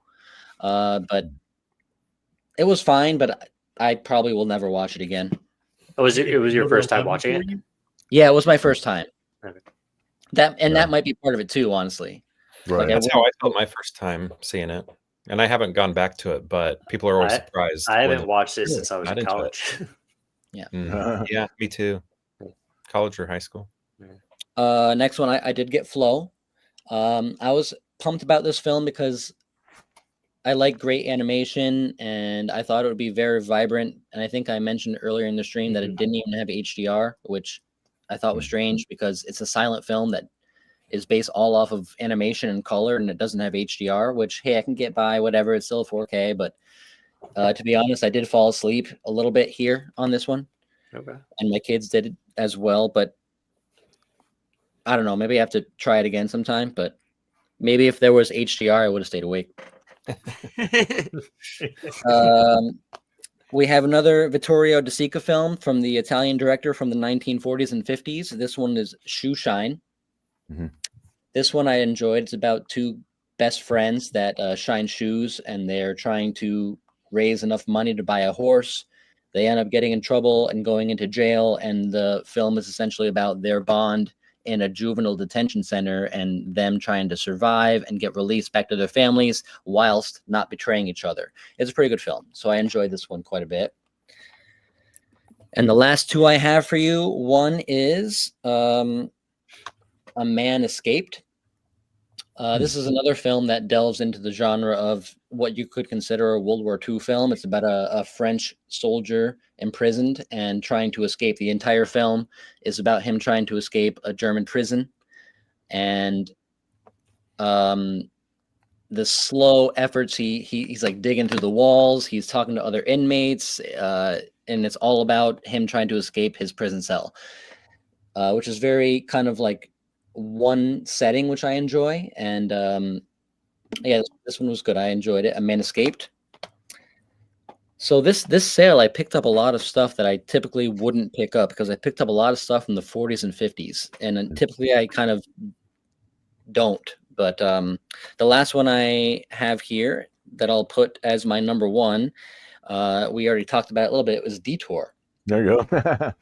It's just a very fun film. It's only like 65 minutes long, 69 minutes long, and it's about a hitchhiker who's trying to make his way back to his estranged love interest, and he ends up dealing with a dead body. And how do you deal with this dead body? And all of a sudden, you know, he steals the car of the guy, and this happens and that happens, and one thing after another happens. And it's kind of one of those stories where it's like this poor guy, like he doesn't mean to do harm, but he keeps on stepping in these rat traps, you know, kind of like that type situation. So it's short. It's only 70 minutes, and Detour. This one was actually recommended strongly by Ken from Mid-Level Media. So Yeah, there you go. that's all I got. Love that number one. Yep. Man, now I want to get that Detour. Yeah, I wrote that down after Steve was talking about it. So now Recommended by double both recommendation there. All right, Ryan. All right. I'm going to split this up. My order that's supposed to be here sometime this week. I ordered Altered States. I across the board, I've heard mixed things about it, but it just looked really cool. Something I wanted to pick up. Great I'm cover getting art. into Fritz Lang, The Big Heat. I bought that 4K. It's supposed to be a really good noir movie. Picked up the 4K of Breakfast Club. So I'm upgrading from, I had just a Blu-ray Steelbook, and I'm trying to move my collection around a little bit. So I'm happy with that 4K upgrade. The Wages of Fear, since Sorcerer came out, everybody's saying The Wages of Fear was even like really, really good. So I went ahead and picked that up. A Room with a View with Daniel Day-Lewis and Helena Bonham Carter. I think it's actually her first movie. Wow. So I actually seen the DVD at my Mega Replay, and I went back to go get it, and it was gone. So I was like, screw it, I'll just pick it up on the sale. The Piano Teacher, on Vin's recommendation, but it's also just it's good. So I've heard. And then the last two are Asian pickups. The first one's a new title, the Confusion, and Mahjong, 2 films by Edward Yang. It just recently came out. And then when I was looking on the website, I guess I passed over this movie, and it's called In the Realm of the Senses. And it's by Nagisa Oshima. And I've got quite a few Oshima movies, so I had to pick that up because it's, of course, Asian. Going into what I did pick up, like in hand, so I've got the One Big Thing, and then 6 titles. So 2 of the things I did not watch. I didn't get around to it. The first thing is Kan Ichiwa's The Burmese Harp. This was a 4K and Blu-ray re-release because this is like spine number 379. It was only on DVD. So I didn't get to watch this. It's basically a imperial soldier that basically dresses up as a monk and plays the harp to get out of the country he's in, to get out of the war, from what I understand. And the next thing I've got a gripe about, and I'll show why, but they reintroduced the Eclipse series, which I love the Eclipse series. I think it's a great thing, but it is the Abbas Kiarostami early shorts and features. So they came to Blu-ray.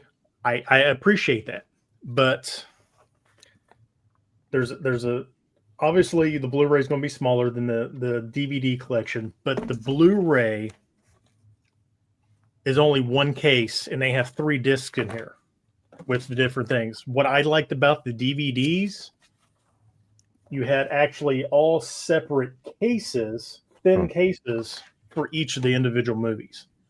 So I don't like that they did the one.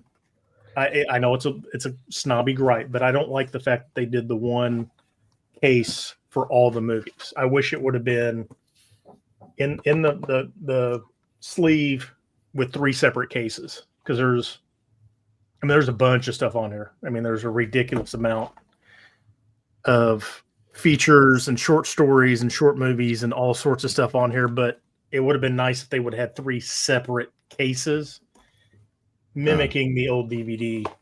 Do they all have their own spine numbers? They do have the cardboard slip. I'm just stupid and blind. Never mind. They all have their own spine numbers? All 3 films? No, the Eclipse series do not do spine numbers. Oh, that's right. So basically what they are most of them are just stuff that they can't redo. The films, the negatives are lost and all that. It's stuff that's going to be, kind of where it's at.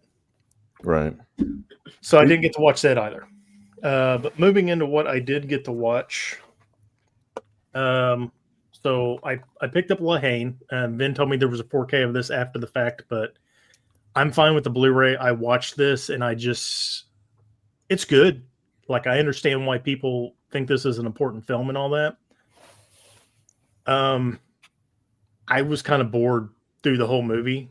There's a lot of talking in here, and I haven't really done a whole lot of French movies, and there was a lot of French in this. Yeah. And I just kind of got bored with it. Overall, though, the story's really good. The acting's really good. And I mean, I appreciate it. I think I gave it 3.5 or 4 stars or something like that. But yeah, I mean, I get why people, definitely like it. How long is that movie? It is 97 minutes, so an hour 37. Not It too goes bad. by quick. It's just there's a lot of talking. It's basically about these 3 guys. There's a uprising with this kid gets beat, and these 3 friends are kind of like working through these riots and all that, and it kind of goes back and forth. The ending's a little ambiguous and all that. It's good. Like I said, I get why people praise it. There's other movies that are similar to it. I think I like more than that one, but I did pick up This Is Spinal Tap. Yeah. I haven't seen this in a long time, but I do like this movie. I mean, there's a lot of quotes from this movie, like turn it up to 11. I still say that just with stupid stuff, and people look at me like, what are you talking about? Turn it up to 11, man. It goes to 11. Hello, Cleveland, that old iconic line. And, Yeah. and the Christopher Guest at the piano. There's this great piano piece. You know. Yes. And his title of the song is hilarious. I'm glad to hear that it sounds and looks good too in 4K. So I'm glad they did do that upgrade. Next, Fires on the Plain, also by Kon Ichiwa. So this movie and the other movie were re-releases. Their spine number next to each other. I think it's like 378 and 379. So this is a war movie. There's only one fight scene in this, and it lasts about 40 seconds. Basically, these bunch of random Imperial soldiers are on this Philippine island, and they're scattered, and this one guy's sick. He goes to the hospital sends him back to his base, and then they start going out. And this deals more with the stress and the psychological effects of warfare on a human being than like anything else. There's suggested cannibalism in this and some other stuff, and it was a really good watch. Like, I haven't seen a good, I guess, like, since like Come and See, and you could even say maybe All Quiet on the Western Front kind of deal with the psychological stuff, but this really kind of nails it too, and it was really good. But there's like almost no actual war fighting in this movie at all. And then my number one actually was a sleeper. I don't think any of us talked about this on the pregame. I picked it up just because I read the synopsis of it, and the director got me on. This is his first directing debut. He only has 3 movies he directed, and his third movie is one of my favorite movies of all time. But that is You Can Count on Me by Kenneth Lonergan with Mark Ruffalo, and I forgot what her name is, Laura Linney. I am not a fan of Mark Ruffalo. Post, like, basically it's a couple years before MCU and beyond. I don't like anything he's in. I like all of his older stuff, but basically their brother and sister, their parents get killed when they're young. She goes on to lead an actual decent life. He is kind of this drifter guy, and he comes back into town. There's a bunch of little things that happen, and it really, I liked it. It's a type of story I really like. And his other movie is Manchester by the Sea, which I love. And I see how this is early setup for what I think makes this movie great. So You Can Count on Me. I really, really loved it. There's some stuff that goes on here and all that, but Mark Ruffalo is a little insufferable just because I don't like him. But overall, it plays to the part. Yeah. So that was a good thing. And then the last thing I did get, we got the big old. Oh, there you go. Yeah. Oh, yeah. My only complaint about this, I mean, it's a nice set, and I think I even said it in the group chat, but this is it. You get the nice box. It's got it's burlap. The books are faux leather. You get a little thing up here with a nice little breakdown from a movie writer. You got the library card index on there. These things are packed full of stuff. I made a video on it. You can watch it on my channel, but there's nothing else in here. Like, for the price of this, I understand it's 10 4Ks. I understand he went back and did a ton of work and put all these special features in there. But it would be nice if there was a little couple extra things in here physically. Like, they use his little logo, the little Wes Anderson World logo on there. It would have been nice if there would have been like a collector's pin or maybe even like a notepad and a pencil. You know, there's something to kind of just add to it. But overall, I'm very excited about it. And I rank all those movies high. In my video, I kind of rank what I like and what I don't like. I wish could have at least given you some bullshit art cards. Yeah. Yeah. I wish anything but art cards. The spines were facing out, you know, when you open it. So it looked more like books on the shelf. Nicer, yeah. Right. Yeah, that would have been nice. Because in this picture, that's how I thought they were presented in the box.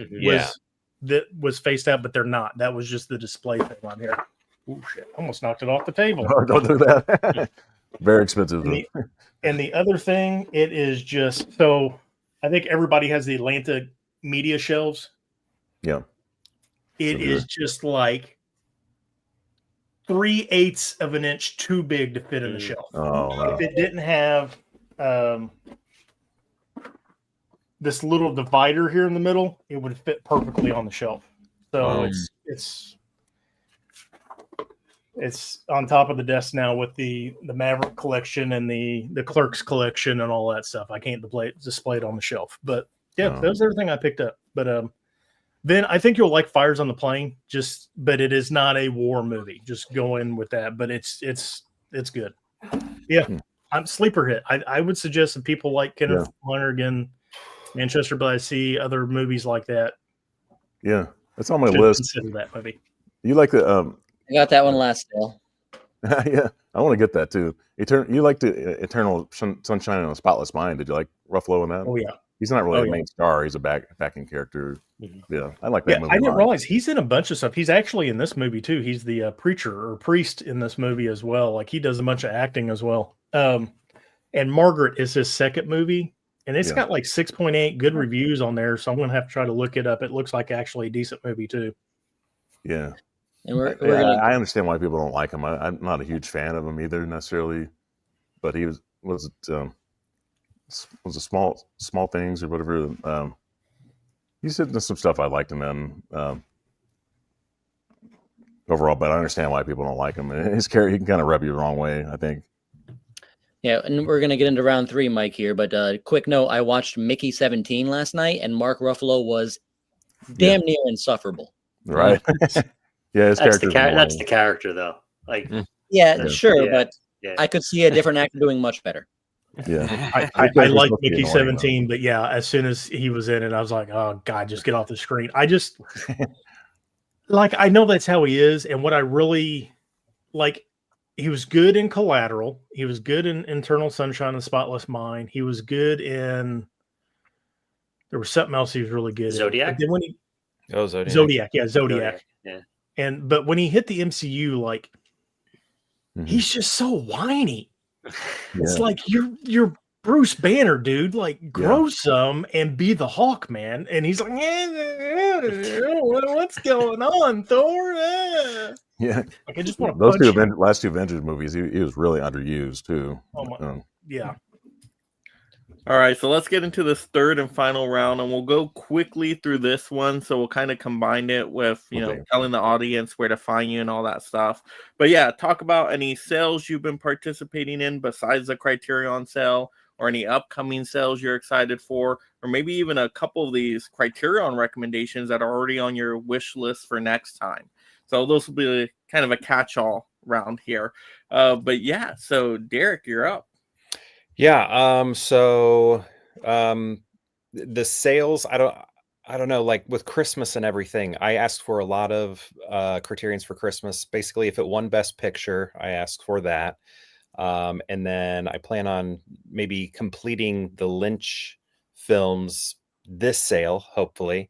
But some stuff that's coming up that I'm interested in is Captain Blood, only because I remember in Mighty Ducks 2, they call Gordon Bombay Captain Blood a lot. So it's kind of like the same thing with Hell's Angels. I heard this in a different movie that I really like, so I want to get that.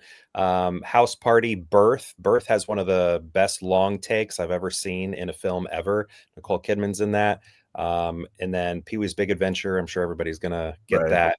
Mm-hmm. And then The Man Who Wasn't There, which I have seen once, but I remember not being as into it. But I feel like now that I'm older, and I would imagine I would like it more this time. I also might grab the Three Musketeers and Four Musketeers double feature, which I know some of you already grabbed the last sale. I might do that before this sale ends. But yeah, upcoming sales, maybe I'll do some stuff with Arrow. It's all dependent on how Christmas goes, honestly. Mm-hmm. Right. All right. And any upcoming projects? Anything exciting on your channel happening? Well, December 1st, my Christmas movie advent calendar we do every year. That starts today. Sneak peek, I guess. We pulled Home Alone out, so that's why I'm wearing Kevin McAllister's hat and the Old Man Marley shirt today. Right. So Yeah, we watched Home Alone already with the kids, and so yeah, just a lot of Christmas stuff up until Christmas Day. And Brian. So for sales, the Criterion of shit Vinegar Syndrome sale is going on. So I bought a couple things off of that sale. It's a couple of the cinematographs releases that I'm missing. So I bought a few of those. Looking forward to Arrow sale now that I know it's coming up in January. I did write down a few titles that you guys recommended: Hell's Angels, Detour, Altered States. So hopefully maybe next sale I can add those. No other real sales that I've been taking part in. Again, with the holidays here, it's hard to spend money. Yep. But on the channel, I have tomorrow I'll be dropping the rest of what I picked up in November. So I'll be talking about the Criterion, but a couple other items as well. And then later in the week, I'm hoping to have another video out, just everything I watched in the month of November. Oh, and I'm going to be on your channel again next week. Yes, absolutely. Yeah, man, I've been going crazy on the sales here. I've just been getting so much stuff I didn't expect. Like the Groove sale that popped up where the 4Ks were under the $13. I couldn't resist. So I'm like, give me that Phoenician scheme. Give me Superman. I'm like, I love the $13 price for the 4K. So I got like 10 titles from that. And then I saw on Amazon, they had a lot of like buy two, get a third one free kind of deal. And I like to combo that with the steelbooks because those Disney steelbooks are like $40 usually. But if you can get the third one free, then I'm like, oh, okay, they're only about $30 each then. So I got like 10 different steelbooks, something like that. I don't know, a few different combos. I got a whole bunch of different steelbooks. And then just different Black Friday deals and Cyber Monday deals that would pop up. I'm like, oh, that's such a good sale. I want that one. I want that. So I got too much stuff. And then all my stuff started to come in that I ordered from like Orbit DVD, from like Vinegar Syndrome sale in the past, and things like that are finally coming out. And like TMNT, right, just came out. So I got that. I'm like, oh my gosh, so much stuff that just was too good of a deal to pass up. So I got a lot of movies stacked up now that I need to watch. But that should hold me through the holiday season. Yeah. But then you guys said that Arrow sale in January. There's a few things I got to get then, like the mask. I haven't gotten that yet. I've been waiting for a sale, so I got to get that. Oh, man. So I got to get a few Arrow titles there. And now Criterion, Jeff, you sold these titles so well. So like already on my wish list, Day Trippers. That's like my top one next time. So yeah, I gotta get that. Flow, I'm kind of on the fence on because some people seem to love Flow, but Vin Flow put you to sleep. So I'm like, I don't know if I should get that one either. So I'm gonna think about that one. But Detour, you guys sold me on. Peeping Tom is another one because I love slasher movies. I've never seen it, so that's another one that I might get. So it's not a slasher. It's not a slasher. Okay, No. Okay. Well, sort of, you know. There's not is there a knife in the whole film? I don't think so. Yeah, I think there's some. There is. Yeah. Is it boring? Like, is it slow and boring or no? It's kind of slow. It's like 65 minutes. You're good. You can make it. I don't know, man. It's 65 minutes. I'm going to watch it tonight. Great use of color. We got time right now. Actually, I think it's very psycho, Norman Batesy. Yeah. Okay. Yeah, I think that's why it gets that, because he's like Norman Bates before Norman Bates. Gotcha. It's the same year though, 1960. It was released the same year as Psycho. Oh, was it the same year? Oh, okay. Yeah. Wow. It was like I think right before Psycho, like the same summer, right around the same time. Yeah, so a ton of stuff I got to get next time then. And then for my channel, of course, we have that stream next week, right? Brian, you said we're doing the holiday gift recommendation. So if you're doing that last minute shopping for physical media collectors out there. Oh, wait, no, that's in 2 weeks from now. No, next week is franchise film fight, right? Yeah. There we go. I have too many streams, guys. We got DC versus who the heck is in the playoffs now? DC versus I don't even Rocky. know. There you go. I'm a DC judge, so I don't. The pressure's on me. I'm a judge. Yeah, DC versus Rocky. That should be a fun little matchup for that playoff battle. So But yeah, just turn on the notification bell. You'll get alerted when these live streams pop up, of course. If you haven't already, hit the likes, the subscribes on this. Once again, consider super chats, memberships, choose some future topics out there, and all that stuff. And I did a Criterion hunt today, my last one of the season, and this was a Barnes & Noble that's not like near me. It's like 4 hours away, so it's not one I'm going to probably go back to unless I'm like super lucky in the future, but they had a great selection. Like I said, bunch of A24 stuff and a variety there. So if you want to see that hunt video, just, check that out as well. All right, Jeff. I'm probably going to go to Vinegar Syndrome and look at things that are low stock. Throw those in the cart, buy them up. I like to blind buy Vinegar Syndrome, probably more so than Criterion, because they're super wild over there.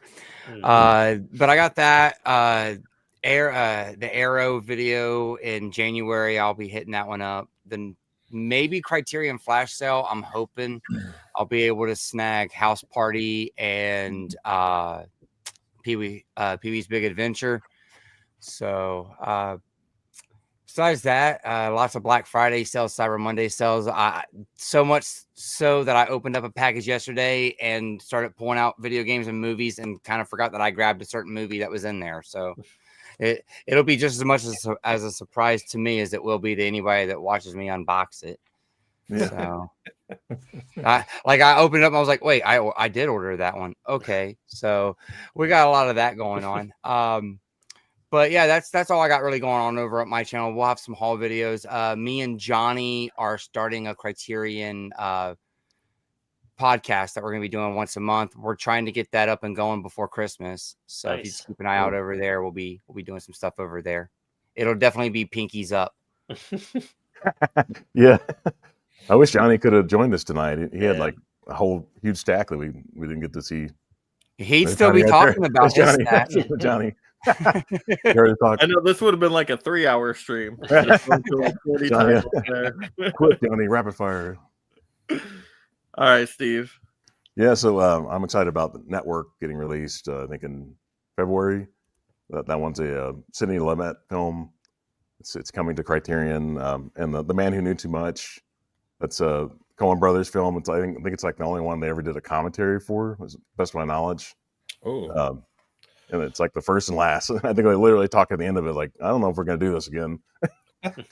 Is that going to be on this edition? Yeah, it's going to be in February. In February, in Criterion. It's gonna or yeah, I mean, is that commentary will be included? Yeah. The commentary's on it.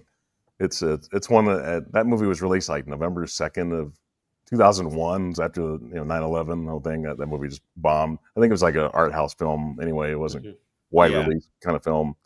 And as far as disappointments, I found out I wanted to get the movie The Shrouds from Cronenberg. Then I found out The Shrouds is not actually a Criterion. It's not one that has a spine number. If you've seen the Shrouds, it's like a Janus Films, right, or something. Yeah, they call it the sub label they started up last year. It's a Criterion Premieres. And it's like it has a one special feature and a theatrical trailer. It's all it has. I've never seen the movie. I know it was out last year. It's a newer film from 2024. So I'm not sure if I've never collected anything like the Lynch Oz. I'd like to get maybe be interested in that, but it doesn't have a commentary on it. But as far as my channel, I'm going to do a non-Criterion haul video. I'm going to record it on Wednesday and release it on Friday. I've done everything's been Criterion for November. The whole channel's just been just for that. Recommendation videos and a couple haul videos. And I like I said, I was kind of conservative on this month. I didn't even do the Criterion flash sale in October. I didn't do that, and that's the first time I missed that in like the last couple years, 3 or 4 years. But I'm definitely going to hit it again in February when the next flash sale comes. That's when obviously Pee-wee's Big Adventure. I actually just bought that on Blu-ray maybe 2 months ago, and then literally like a month or two later they announced it for Criterion. That's how it happens. Thank you for the sacrifice. Yeah. That's just on me. Yeah, because I always thought that Ed Wood would be the first film, but it makes sense that one they like to get the debut film from filmmakers. That's a big one. With Paul Thomas Anderson has a Hard 8 is one that they've tried to get the licensing for quite a while, but haven't been able to. I think there's a licensing issue with that. But Criterion loves to do the first film from filmmakers. They like to release those, and like Christopher Nolan's Following, that kind of thing. But that's all I got though. Vin? Yeah, from tonight's stream, I did want to pick up A Room with a View just because I'm a big fan of Daniel Day-Lewis. I forgot who recommended that one, A Room with a View. Okay, yeah. Once you said DDL, I had to grab that one. And on Amazon, it's only $17.95 right now. So Nice. But beyond that, on my channel, nothing going on. But my StreamYard subscription, I went to cancel it, and they tantalized me with an offer of 40% off or something to keep me subscribed. So Wow. there's a chance over the next couple of weeks I might try to orchestrate another bracket type battle. I really enjoy those. They're fun. It's a good gathering of friends. And if I do so, the topic would be either modern 2000 and beyond or space films. So everyone on this panel is more than welcome to join, but those might be the topics: modern horror, 2000 and beyond, or space films, whether it be space horror or Apollo 13 or any type of outer space type film. So if I do it, you guys will be the first to know. Cool. Awesome. Do you do your streams early, like 7, 8, something like that, or your time? You're on New York time. Typically 9 Eastern time. Okay. Do you go like a couple hours or? We go pretty quick. We go usually 2 hours. Oh, okay. Yeah, that's what Mike does. That's 9-11 is kind of late for me nowadays. I'm getting old. Hey, I'm a West Coaster. I have an I know. excuse. You're 3 hours behind. Us East It's the Coast time earliest Not your fault. I do it usually. Yeah, not your fault. I'm from California. I'm special. Yeah. All right, Ryan. So I just got done with alphanumerical November on my channel, which I did basically a video almost every day for November. So I'm burnt out on videos. Wow. There will be an unboxing of this Criterion stuff when I get it in. And then I've got 2 pre-orders that should be shipping in the next week from the Movie Room and Orbit DVD. So that'll come up. Other than that, I really don't have anything going on. I'll be on your channel in 2 weeks for the suggestions for Christmas, which I got to get working on that. Yeah. Thank you for having me again. Criterion all the time. Sales, I guess. Are we talking about sales? Aerosol. I'm happy for that. Because I can use my newfound bucks that Jeff reminded me of and buy some more Asian titles I'm backlogged on my Aeros stuff. So yeah. That's it. Awesome. Movies with Ryan with an O. Quick question for everybody that got the Nightmare Alley. Does that, I heard somebody say there were like 4 discs. Is one of those discs also the 47 version? Like, is that a double feature? No. Or is it? No. Oh, No, okay. that's the new one. Yeah, it's a theatrical cut, then the director's cut on 4K. Then they have a Blu-ray disc, I believe, of the theatrical, right? And then a Blu-ray disc with special features. Yeah, something like that. Okay. Yeah, because they sell the black and old- white's only in 4K, and then you Right. got the 4K of the regular one, and then you got a Blu-ray of the regular one, and then the Blu-ray of the special features. Right. Okay. But Yeah, that the was a original was lot on more than I Criterion was by itself. expecting. So Yeah. I was Interesting. wondering why it was so expensive, because it was a little bit more, like $5 more than the other 4Ks. I'm like, why is this more expensive? But more discs. I get it. Yeah. All right, but this was a great Criterion post-game sale show. Thank you all for joining me. Audience members, channel links are in the description below, so definitely visit everybody's channel, right? Spread the holiday cheer out there. Watch these people's videos, all amazing content creators, panelists as well. I will encourage you to There you go, Steve. also go visit everybody's channel and watch each other's videos as well, so we can build up this community with holiday cheer this season. So yeah, but everybody have a great holiday season out there, and watch your Criterion. Take care. I know you picked Watch them. all of them. Yeah. Watch them. Thanks, Mike. Yeah, have a good Bye. night, everyone. Take care.